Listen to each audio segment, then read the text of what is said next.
서정주 김동길. 시인 서정주가 세상을 떠난 지도 언 20년이 되었다. 우리 집에도 한번 왔던 적이 있고, 오래전에 내가 MBC의 마음의 고향이란 프로그램의 MC를 맡았을 적에 서정주를 초대하여 서로 대화를 나눈 적도 있었다. 생방송은 아니었지만 그는 대화 도중에 슬쩍 일어나서 어디론가 사라져 한참 만에 돌아왔다. 어디를 다녀오세요라고 물었더니 화장실에 다녀왔다고 하였다. 그런 면에서는 서정주도 기인 중에 한 사람이라고 할 수 있다. 술고래여서 만취하여 그가 벌린 추태를 아직도 기억하는 사람들이 많을 것 같다. 나는 그가 시인 중에 시인이라고 생각하고 교제하였는데 새파랗게 젊은 사람들이 일제시대를 살아본 경험도 없으면서 시인 서정주를 친일파, 민족반 역자로 낙인을 찍어 매장하려는 노력을 한 것도 사실이었다. 그리하여 아마도 그의 이름이 친일인 명사전에도 올라 있을 것이다. 이 사전에는 이광수, 최남선을 비롯하여 모윤숙, 노천명 등 우리가 잘 알만한 문인들의 이름이 많이 실려 있다. 서정주는 2000년 크리스마스 전날에 세상을 떠났으니 그 사전이 만들어지던 때는 이미 저 세상 사람인데 왜들 그렇게 들어붙어 그를 매장하려 하는지 나는 이해하지 못한다.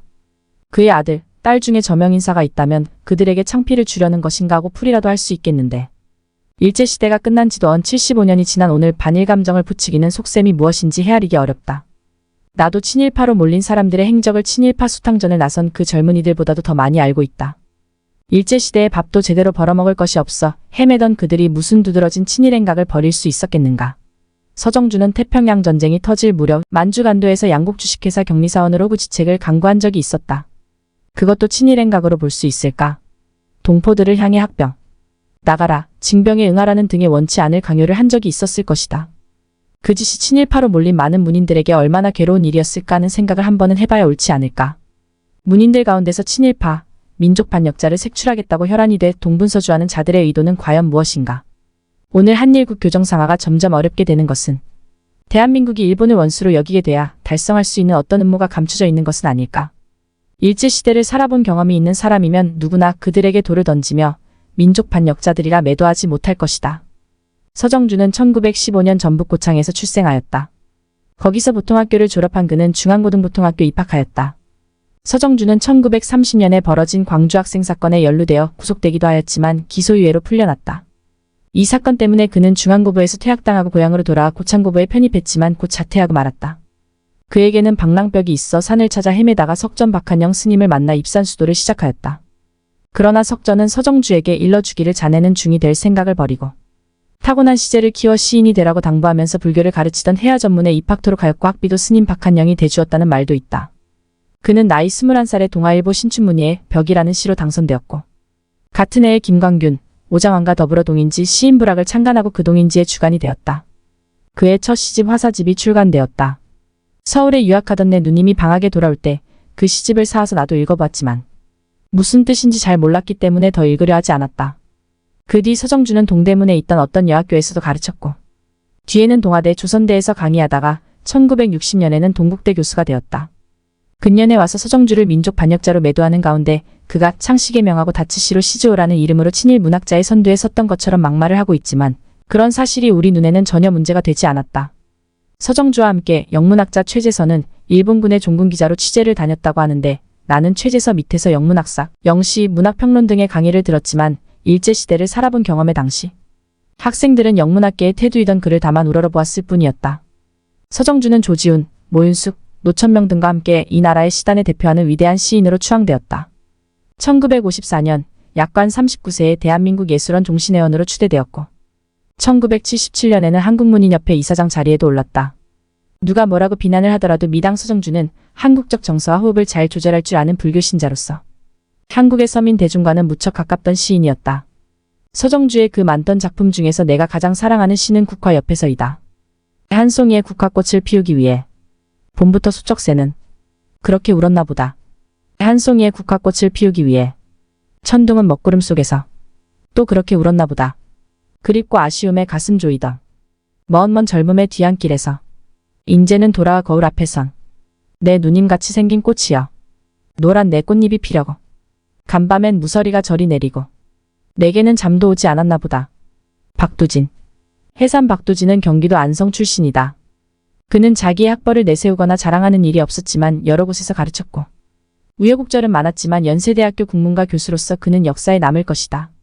특히 시인들 중에서도 청록파로 알려져 있는데 일제 말기와 해방 직후에 매우 혼란한 문단에서 순수하게 결의의 얼을 끝내 지켜냈다고 자부하는 박무걸, 조지훈과 함께 청록집을 펴냈다는 사실 때문에 그들의 성함을 우리는 오래오래 흠모하게 될 것이다. 박무걸은 그 얼굴 자체가 수정적이었고 매우 부드러운 인상이었다. 조지훈은 선비다운 풍모와 의연한 자세를 가진 시인이었고 박두진은 매우 의지가 강한 무사다운 표정을 지닌 시인이었다. 해방이 되자 공산주의에 호응하는 좌익 계열의 조선문학가동맹이 출범하였는데 박두진은 김동리, 조연현, 서정주 등과 함께 조선청년문학가협회를 결성하였고 이에 참여하였다. 이어 1949년에는 한국문학가협회도 가입하여 시분과 위원장을 지내기도 하였다. 그는 정력이 왕성하여 해 1949 우도대 낮의 기도 1954 그리고 1955년에는 박두진 시선, 거미의 성자 1961, 인간 밀림 1964, 1967년에는 청록집 기타, 4년 뒤에는 청록집 이후 시 어부터마로 영역시선 1971년에 출판되었는데 그 영역은 유명한 감리교 선교사 박대인의 작품이다. 고산식물과 사도행전은 1973년에 수석열전도 같은 해에 출간이 되었다. 박두진은 다재다능한 문인이어서 서예에도 일가를 이루었다고 할 수 있을 만큼 두각을 나타냈고 그 밑에서 글씨 공부를 하는 제자들도 많이 있었다. 그의 글씨에는 그의 얼굴을 연상케 하는 기백이 넘치고 있어 그의 제자들의 글씨도 그들의 스승을 닮았다. 그는 수석수집에도 대가였다. 나의 친구 이근섭은 박두진과 함께 수석수집에 열을 올리며 전국을 누비던 일도 새삼스럽게 생각난다. 물론 내 친구에게서 전해들은 이야기이긴 하지만 어떤 일본인 수석수집가가 소식을 듣고 그를 방문하였는데 그 중에 한 점을 나는 본 적이 없고 친구의 말만 들었으므로 그 수석을 묘사할 능력은 없지만 하여튼 어떤 한 작품을 보고 일본 돈 1억 엔을 주면 양도하겠냐고 물었을 때 박두진은 나는 절대로 팔 수 없습니다 라고 한마디로 거절했다고 전해진다. 그래서 소문이 나기를 한데 박두진에게는 보물수석이 있다는 말도 나돌았지만 그런 말을 믿는 사람도 별로 없었다. 일본 돈 1억 엔짜리 수석이 있었다면 박두진이 세상을 떠나고 그 보물은 누구의 손에 갔을까 생각해보기도 하였다. 3.1운동이 일어나기 3년 전에 태어난 박두진은 1998년까지 83년이라는 기나긴 세월을 살면서 시작에 몰두한 가장 순수한 시인들 중에 한 사람이었다. 그의 삶의 원동력은 과연 무엇이었을까? 그는 누구를 만나도 유별나게 말이 없는 사람이었다. 오랜 세월 그를 지켜보았지만 어느 누구와도 그가 만나서 큰 소리로 얘기하는 것을 들어본 적이 없다. 강의는 썩 잘하였기 때문에 그 밑에 학생들이 많이 모였다. 하지만 하도 말이 없어서 친구가 되기에는 어려운 사람이었다. 6.25를 겪으면서 그가 읊은 6.25의 노래는 해마다 6.25 사변 기념일이 되면 기념식에서 학교에 다니는 학생들과 국민 모두가 반드시 부르던 노래였다.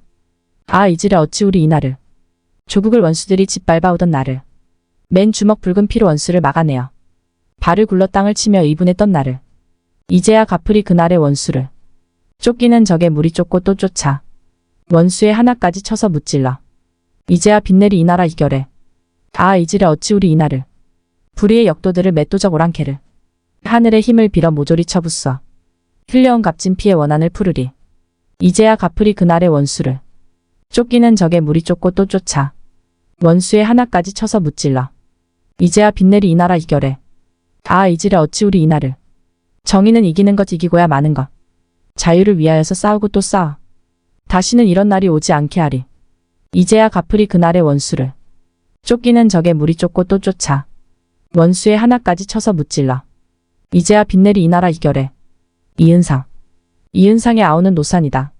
노산에 대해 100년의 인물들에서 거론을 할까 말까 망설이다가 내가 하도 좋아하는 선배 문인이라 쓰기로 결심하였다. 내가 그에 대하여 쓰기를 주저한 까닭이 있다. 내가 존경하는 선배 교수 고려대의 김성식이 뒤에는 경희대학으로 옮겨갔지만 그는 이 시대에 우리나라에 존경할 만한 서양사학자였다. 김성식은 본관이 풍천이 현존하는 인물 가운데 가장 두드러진 명사였고 나는 그를 큰 형님처럼 모시고 살았는데 한 번은 나에게 이런 말을 했다. 노사는 사람도 아니야. 가장 절친한 친구의 아내를 뺏어서 만주로 도망을 갔다는데 내 눈에는 사람처럼 보이지가 않아. 영국의 올리버 크롬웰 못지않은 청교도이던 선비 김성식의 눈에는 노산이 한심한 인간으로 보였을지도 모르지만 나는 노산 이은상을 이 시대에 매우 뛰어난 문인 천재라고 알고 있었기 때문에 노산의 한 가지 과오는 나도 용서할 수 없지만 그런 한 가지 사실 때문에 천하의 천재를 매장할 수는 없다고 본다. 노산은 1903년 10월 경상남도 마산에서 출생하였다. 그가 내 고향 남쪽 바다 그 파란 물 눈에 보이네라고 노래했을 때 그는 어렸을 적에 자기를 키워준 마산의 앞바다를 생각하고 그 시를 읊었을 것이다.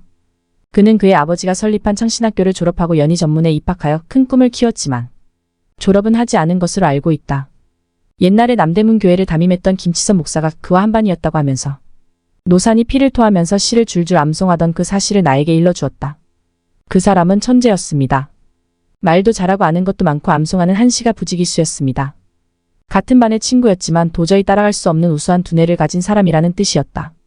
큰 키도 아니어서 자그마한 체구의 얼굴은 나이가 들었어도 동안이었다. 우리 집에 저녁을 들기 위해 왔을 때 그때도 적벽가를 비롯한 한씨를 줄줄 외고 있어서 그와 둘러앉은 무식한 우리들은 어리둥절할 수밖에 없었다. 그는 잠시 창신학교에서 가르치다가 일본으로 건너가 와세다 대학사학과에서 공부하였다. 이 학교에서도 졸업을 하지 않았을 가능성이 많다. 그는 졸업장이 필요하다고 생각하지 않는 사람이었다. 그가 조선어학회 사건에 연루되었다가 이듬해 1943년 석방되었는데 그 뒤에 또다시 평양경찰서에 구금되었지만 해방으로 풀려나왔다. 그는 일찍이 호남신문사 사장직을 맡아 경영보다도 글 쓰는 일에 몰두하였다. 1950년 이후에는 여러 대학의 교수로 활약하였고 일찍이 1954년 대한민국 예술원 회원이 되었다. 1959년부터는 충무공 이순신 기념사업의 책임을 맡았고 안중근 의사 숙모회의 책임자이기도 하였다.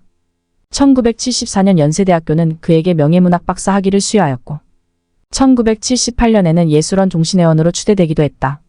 마산 사람들은 마산이 낳은 한국 최고의 문인을 기념하기 위하여 그가 살아있을 때부터 마산에서 정기적인 모임을 개최하여 나도 한번 거기에 초대받아 가서 강연을 한 적이 있다. 노산이 한국 시조에 대해 관심을 갖게 된 것은 오래전이다.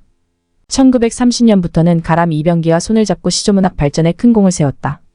할미꽃, 봄처녀 등 모두 일제 때 출간되었으며 고향생각, 가구파, 성불사의 밤 등은 작곡이 되어 오늘도 많은 한국인들의 애창곡이기도 하다. 그는 이미 1960년대 대한민국 예술원상과 대통령상을 받았고 70년대에는 5.16민족상 수상자가 되기도 하였다. 그 집 앞, 유가며 그 집 앞을 지나노라며 그리어 나도 몰래 발이 머물고 오히려 눈에 띌까 다시 걸어도 되오면 그 자리에서 서 있습니다. 오늘도 비 내리는 가을 저녁을 외로이 이 집 앞을 지나는 마음 잊으려 옛날 일을 잊어버리려 불빛의 빗줄기를 세며 갑니다. 아마도 이 노래를 모르는 한국인은 없을 것이다. 그 집 앞이라는 노래 제목이 우리가 매우 젊었던 시절 아련한 옛날들을 회상케 한다. 돌아오지 못할 날들인 것을 잘 알면서도 우리는 노산과 함께 그 옛날 일들을 그리워한다. 이 노래는 현재명이 작곡하였다. 비슷한 시대를 함께 산 노산과 현재명은 어딘가 통하는 데가 있었을 것만 같다. 내가 좋아하는 노래가 또 하나 있는데 박태준이 작곡한 동무생각이다.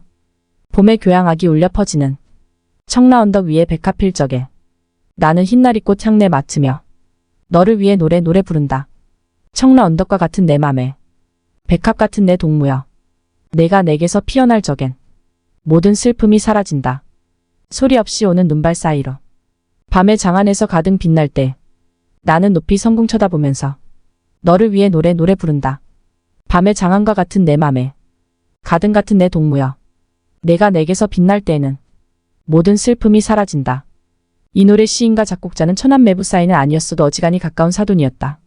한 시대의 멋쟁이 노산 그리고 한 시대에 가장 소박했던 작곡자이자 지휘자였던 박태준. 오늘따라 이 두 사람이 무척 그리워진다. 6.25의 노래를 작사한 박두진의 성격은 이 노래에서도 분명하게 표출되고 있다. 그는 붓을 든 무인이었다. 이 노래에서 그는 의분을 참지 못하여 몸을 떨고 있다. 그에게는 자기가 있고 남이 있었다. 누가 남인가? 불의한 사람들이다. 그는 그 원수들을 추격하기 위하여 큰 칼을 들고 앞으로 달리는 듯한 용사의 모습을 지니고 한평생을 살았다. 같은 학교에 있으면서 가까운 친구는 아니었지만 그를 가끔 만나게 되었는데 일본의 사무라이를 연상케 하는 그런 준엄한 얼굴을 가진 사나이가 미인 중에 미인인 현숙한 여성을 만나 단란한 삶을 누리고 있는 것이 대견스럽게 느껴졌다. 학교 근처에서 그들의 다정한 모습을 본 적이 있기 때문에 한마디 남긴다.